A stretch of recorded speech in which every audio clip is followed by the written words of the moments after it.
Here's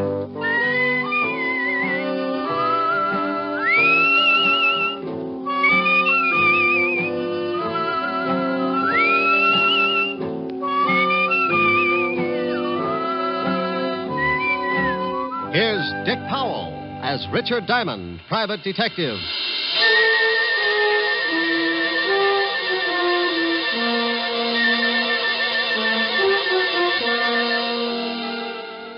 Hello there. I'm Diamond. What if you got any idea how much trouble a private detective can get into sometimes? Well, if you happen to have an office at Broadway and 53rd Street and the sign painted on your door reads Diamond Detective Agency, you're a setup for more trouble than a guy who goes bear hunting with a switch. I know, because I've got that office and the sign painted on the door. Sure, I've got a lot of idle time, and I use it up sitting around with my feet on the desk, waiting. But idle time can be as dangerous as a rattlesnake taking a sunbath. It's just a preliminary, a lull before the storm. You might wait an hour, a day, or maybe even a week. But the quiet minutes keep multiplying, and sooner or later, things come to a head. Like one day last week. I'd been working on an extra long lull that didn't look like it was going anywhere. But in another part of town, a union meeting was taking place. It was going to keep me jumping around like a hungry flea at a dog show. I wanted to talk to you men. It's time that we did something. The Laborers' Assistance League is already functioning in a great number of factories in this city. And it's getting a stronger foothold all across the country. It continues to expand and gain power because it operates best where there's growing unrest and discontent within the factories. Now, they cause trouble and make it look like the union's not doing a good job for the worker. I know for a fact that 4 or 5 men can sit in on a union meeting and cause enough trouble to make it look like the whole union is wrong. Now, this union is getting along fine. He's really out to make trouble tonight. Yeah, if he keeps it up, this is going to be a tough union to crack. He won't keep it up. We're going to take care of him. Oh, what good will that do? His brother Phil will be in from California next week. We can shut his brother up, too. Are you sure he planned this thing with his brother? Yeah. When he gets in from California, he's bringing enough information to put us out of business. Well, that just gives us a week. He's talked too long. Let's break this meeting up. Is doing just that. Yeah? Well, how do we know you're not talking through your hat? Well, now, look, you all know me. I gripe as much as the next guy. But I know for a fact that this league is not only working like that all over the country, but now it's beginning to move in on our factories and our unions. Yeah, but how do we know it's such a bad thing? They're a bunch of racketeers. And if you don't believe me, you come to this meeting next week, and I'll give you the proof you want. Well, I guess you're right. He promised them proof in a week, and that's what his brother gets in. Don't worry about it. When he gets the package, he won't be able to give anybody anything.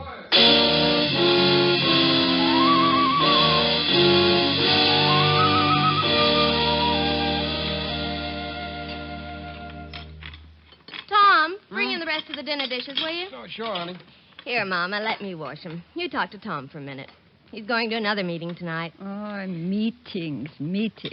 Always meetings. Oh, Tom, you're working too hard. Don't worry, Mama. Phil will be home tomorrow. You help me. Oh, this is not a good business, Tom. The phone call, the threats. Come on, Tom. Tell Mama. No, I can't, Mama. It'll all be over soon. Now, come on. We'll help Marge. I told you to go sit down and relax. You sound like I was getting to be an old lady. You take the dish towel, and we'll both do them, huh? Yeah, honey.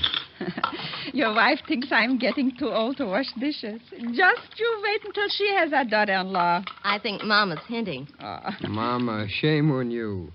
You give us the time to get the son first, then there's plenty of time for a daughter-in-law. Well, I had you and Phil by the time I was 18. Marge is 22, and you've been married over a year now. Mama, if you're so set on me raising a family, why don't you talk it over with Marge? Maybe you two can think up something. We'll let you know. Oh, you do that, will you? You better hurry up, Tom. You'll be late for the meeting. All right, Mama. Oh, I'll get it. No.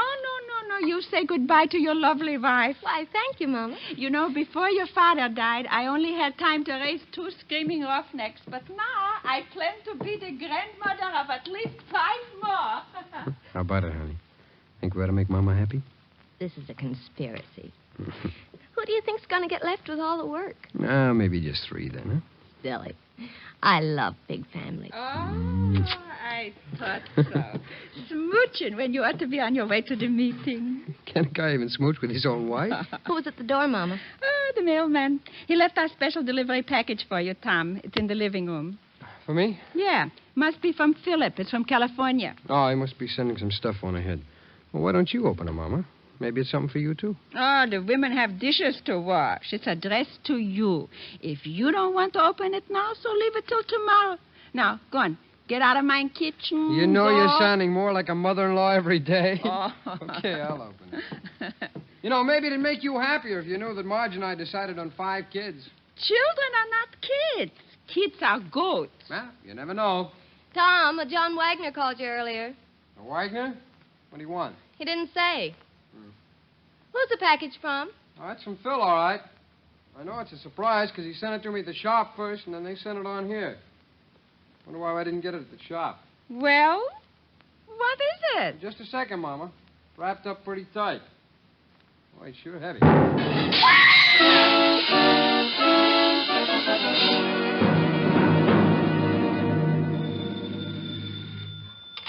Diamond Detective Agency, murder solved cheap. We eliminate the middleman. Oh, by George, that was a good one. Is this Lieutenant Levinson, the homicide kingpin? Yeah. Rick, get down here, will you? What's up, lover? Something pretty nasty. Well, tell Otis to stop leaving his bubble gum under the seats. No kidding, Rick. This is something that you ought to know about. Well, stop sounding like an auctioneer at a mortuary and tell me what it is. You know the Waxmans? Mama Waxman? Yeah. Sure, I had dinner over there last week. Took Helen. What's happened, Walt?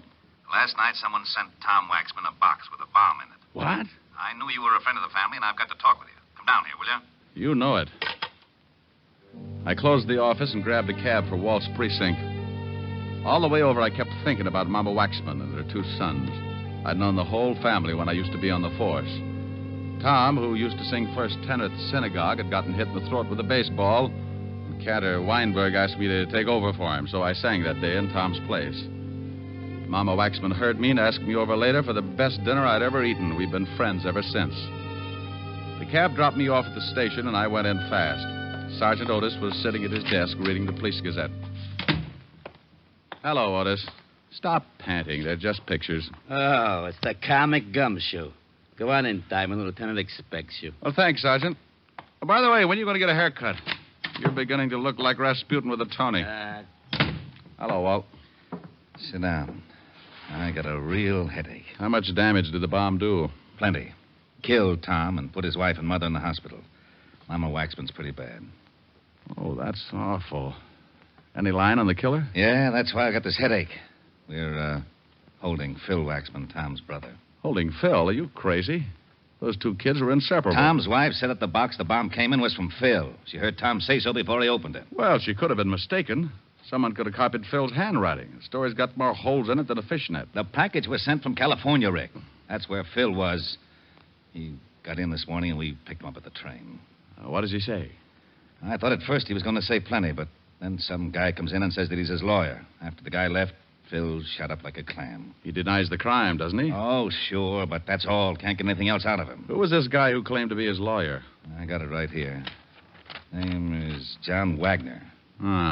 You check on him? Yeah, he's a lawyer, all right, but we can't find an address on him. Moved his offices about 3 weeks ago. Can I talk to Phil? Won't do you any good. But if you want to, have Otis take you over to the tombs. I won't have to hold Otis's hand, will I? Oh, go on. Get out of here.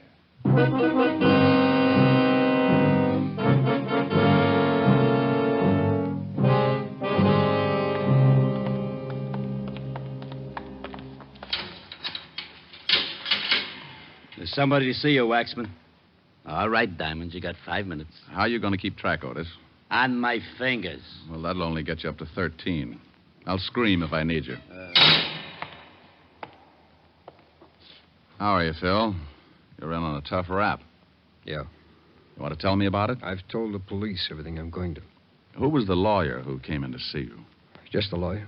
John Wagner? Just a lawyer. Look, what were you doing in California? Now, Phil, I know you didn't send that bomb. Why don't you open up and get yourself free? I've said all I'm going to say.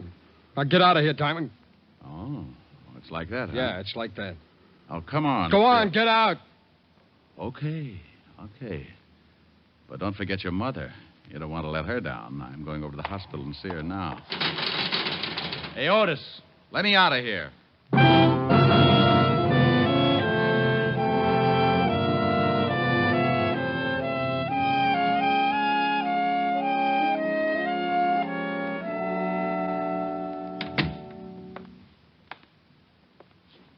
Hello, Mama. What? Who? Oh, Richard. How's my big policeman? Fine, Mama. Did you know that one of my wonderful sons is dead? Did you know that, Richard? Yes, Mama. Now, you take it easy, or the doctor won't let me stay. They killed my Tom because what he said was the truth. And that's why they are bad. Because they don't let people tell the truth. Who, Mama? My boy Phil knows. He will tell everything about them, and then they will be arrested. Sure, Mama, but who does Phil know about?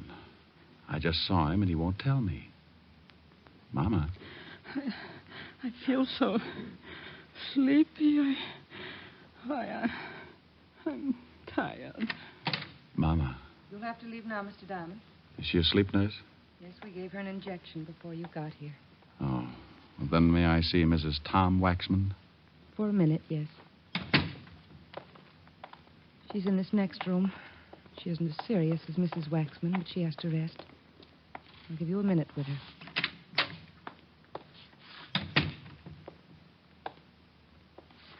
Marge? Yes. Who is it? Rick. Oh. Oh, now, come on. You got to help me out. I'm the guy that's supposed to make people laugh. I'm the cornball with a bad line of chatter, remember? I can't help it. I'm sorry, they gave me something to make me sleep, and things don't make too much sense. Look, dear, I want to help Mama, and I want to help you, too. But the nurse will only let me stay a minute. The police are holding Phil. I just came from seeing him. Did he tell you anything? Nothing. I made a mistake and told the police that the bomb had arrived in a package from Phil. I didn't think... They can't believe Phil would ever do a thing like that. He was helping Tom. Mama said Phil knows who did it. He doesn't know. He just knows who's behind it. I'm pretty sure I know, too. Who, Marge? Tom's been making speeches against an organization that call themselves the Laborers' Assistance League. I've heard of them.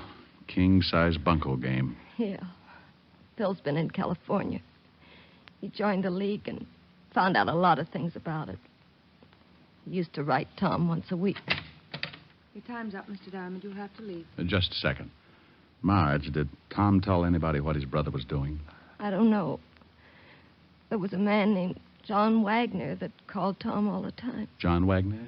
He's a lawyer. Please, Mr. Diamond. Did he tell any of the men who work in the shop with him? Yes, I think so. Mr. Diamond, I'll have to call the doctor. Please, nurse. This may mean another man's life. Marge, who did he tell? Well, I can only remember one person, Ralph Pryor. Pryor. Mama used to fix Tom and Ralph dinner after work sometimes, but he was Tom's closest friend. Okay, Marge. Now, you take it easy, and I'll see what I can do. Please, Rick, find the men who did this. Yes. Well, I'll try. All right, nurse. I shouldn't have let you stay this long. What would I have to do to get you to take care of me? Have an accident. Well, I'll see what I can come up with. Bye.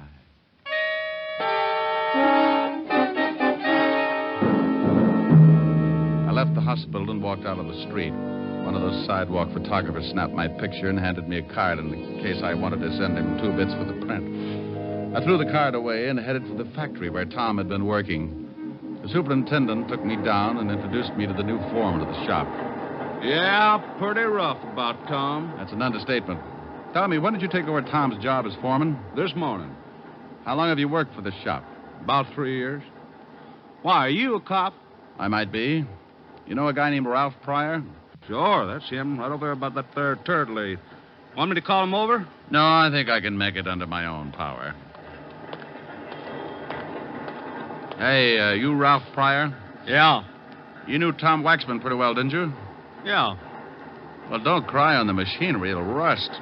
Who are you? What do you want? Name's Diamond. Let's say I'm a friend of the family. Well, good for you. What are you snooping for? I've got an erector set. I just love machinery. Well, don't get too close to this machine or it'll take your arm off. As long as it's not the one I count my money with. How long have you worked here? None of your business. Where were you during the war? Same answer. Well, thanks, Mr. Pryor. You've been grand. Hey, Foreman. Yeah. Did you talk to Pryor? Yeah, he's the quiet type. Say, how does the mail come in here? From the mail room. Ask a silly question. No, I mean, who brings it in? No special one. Foreman usually sends someone after it. Do you remember a package coming here for Tom yesterday or the day before? No, if there'd been one, Tom would have seen it. He was the foreman then. Where can I find the mailroom? Up the hall to head the stairs. Thanks. Sure is too bad about Tom. You said that. Say, didn't I know you all back in Little Rock, Arkansas? No. I'm from Malvern. I just thought I'd ask.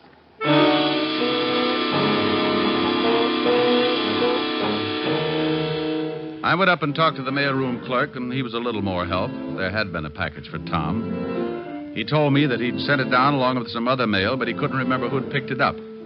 I was beginning to get warm, and I knew it.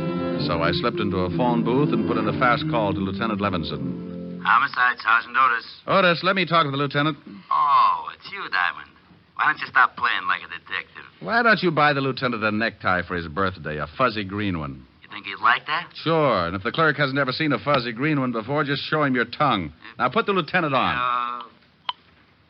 Lieutenant Levinson. What? Did you find out anything about that bomb? Oh, yeah, Rick. It was dynamite. Highest grade. But I don't see how it could come all the way from California through the mails without the caps blowing the whole thing up. Neither do I. Do me a favor, will you?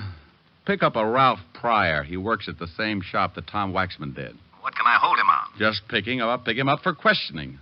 Since when do you need an excuse? Now, you wait a minute. If you know something about this I've case, just got a hunch. Pick the guy up, and I'll be down in a little while and tell you all about it.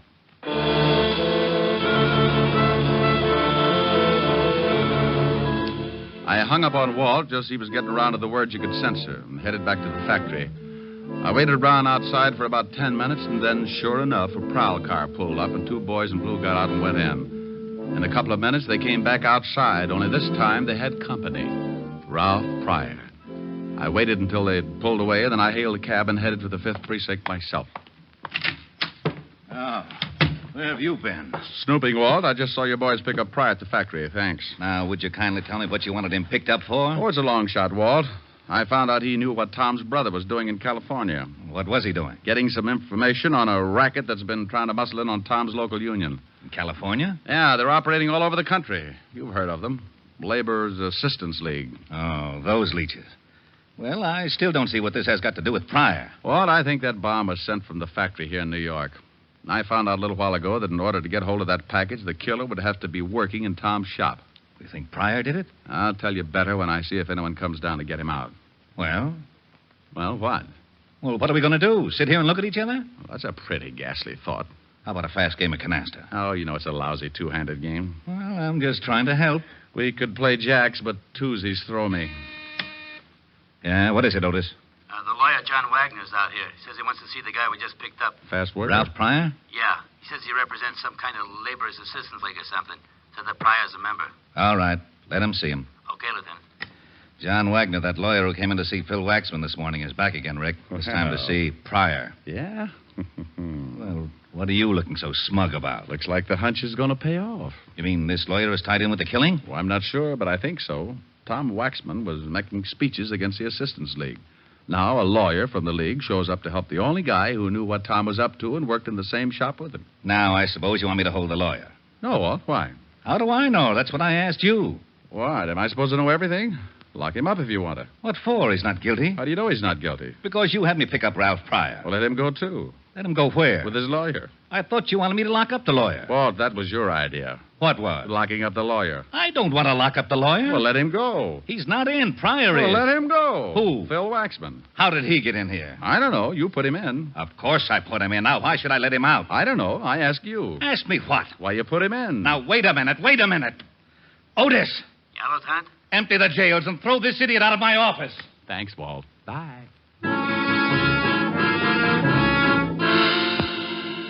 I went out in the squad room and spotted the lawyer just as Otis started back into Walt's office with a glass of bicarbonate. He was a little guy, dressed neatly in a Homburg, blue suit, and spats. I made sure that he was my man, and I went out in front of the precinct to wait.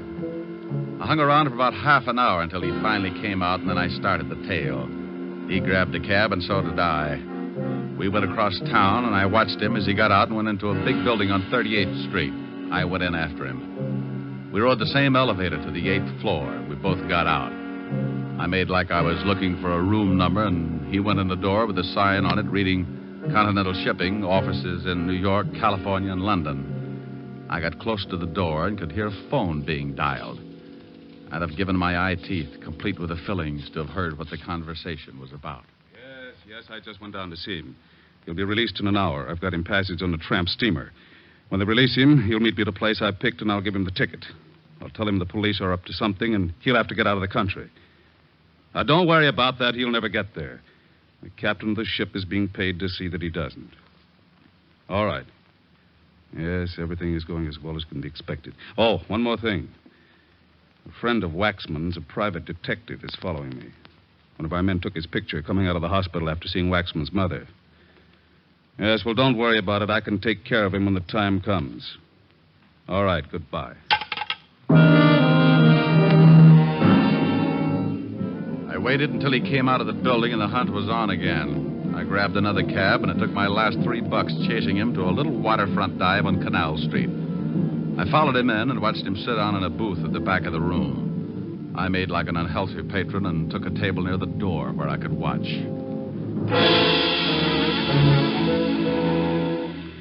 An hour later, a guy walked in and headed for the lawyer's booth.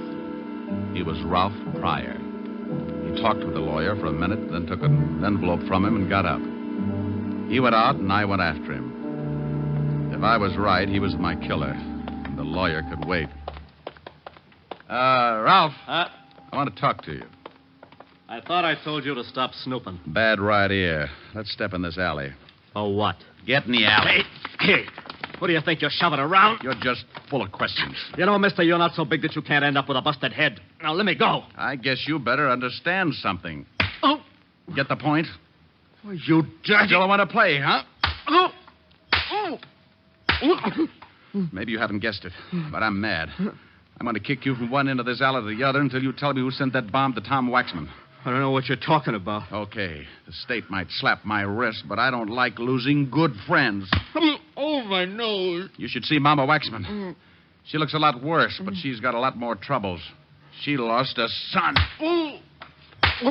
Wait a minute. I can't take any more. Sure you can. Sure. Just think about something else. Tom Waxman, maybe, or his wife and mother. Want to tell me? Okay. No. Please. Wait a minute. All right, I did it. Leave me alone, will you? You picked up a dummy box sent from California to the factory and you planted a bomb in it. Yeah. Why? Because Brother Phil had evidence enough to smear the League? You know a lot, don't you? Sure, Tom was going to present the evidence in front of his union. And the League sent an empty box from California addressed with Phil's forged handwriting. And I went up to the mailroom and picked up the box and put the bomb in it and sent it to Tom's house. You do it for the League? Yeah, I did it for them.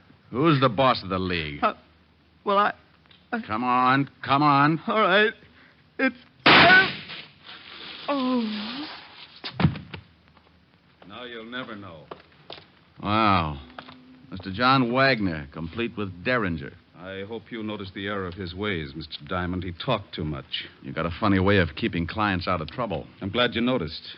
I'm going to do the same for you. Won't you need a retainer? No, this one's on the house, so to speak. I think you're going to get one anyway. That cop at the end of the alley with a riot gun doesn't look like he's hunting golfers. That is a very stale attempt at throwing me off guard.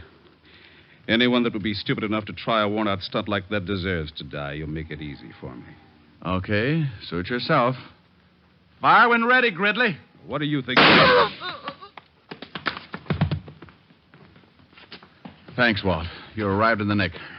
Nick Pick, a big gazunt. Why can't you get mixed up with a wife beating or something?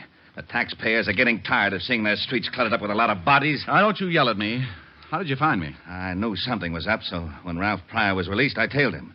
I saw you tailing Pryor. I saw the lawyer tailing you, so I tailed the lawyer. Well, if you'd had an 8-piece band, you'd have had a parade. Oh, nuts. Oh, what's the matter, Walt? You'd have had to shoot him. He was going to kill me. Oh, I'm not worried about that. Well, what is it? I forgot to bring my bicarbonate along.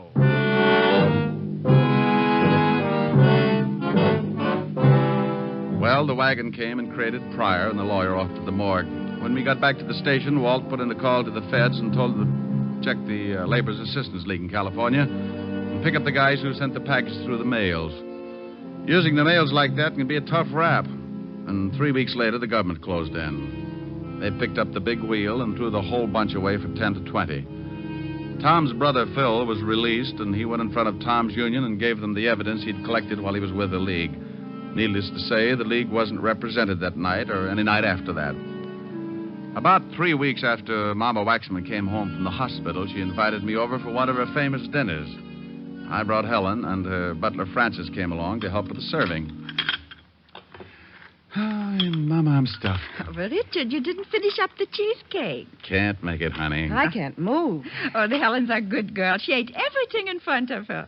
You know what? You two should get married. Her appetite is the best argument against getting married I can think of. Keep working on him, Mama. All right. Now, let's all go into the front room. If I know my big policeman, he still likes to stretch out on the couch, huh? You are so right. Here, let me help you, Mama. Thank you, Richard. Where's Francis? Oh, he's in making some coffee. Oh, he's been such a help.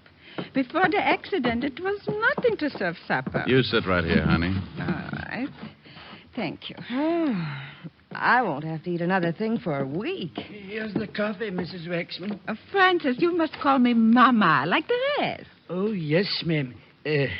Mama. Did you have enough to eat also, Francis? It was simply wonderful. You know, someday if Miss Asher doesn't mind, I'd like to stop by and, well, just swap recipes, as it were. Well, I think that would be wonderful, Francis. Why don't you do that? I'll give you some fine ones, Francis. Where's Phil tonight, Mama? He had to go to a union meeting. He's going to work in Tom's shop. He also asked me to thank you for singing at the funeral. Glad to do it, Mama. Richard, we always wondered where you learned to sing in Yiddish. Well, I used to pound a beat on the Lower East Side. Oh, well, would you do me a big favor, Richard? Sure, dear. I'm feeling a little sad about my boy tonight. Would you sing something for me? This song he liked you to sing. Oh, I'm a little full of dinner, Mama. Please, Ray. Oh, yes, sir. Please, Mr. Diamond. Well, all right. Mimi. A Yiddish Mädel, darf a Yiddischer boy. It's pretty good for a shaker, sir, Mama. Fine. Du schöner Mädel, denn es darf sein a Säu. What does it mean? Don't tell her, Mama. Weil in der Teure ist geschrieben, in a Säu ist du's verblieben. A Yiddish Mädel, darf a Yiddischer boy.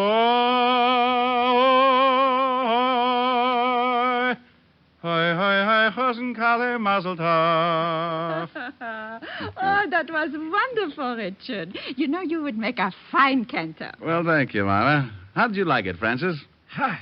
Als een hazen bis der gitten dis was dit. What? Francis. What did he say, Mama? He said as a cantor, you would make a fine dishwasher.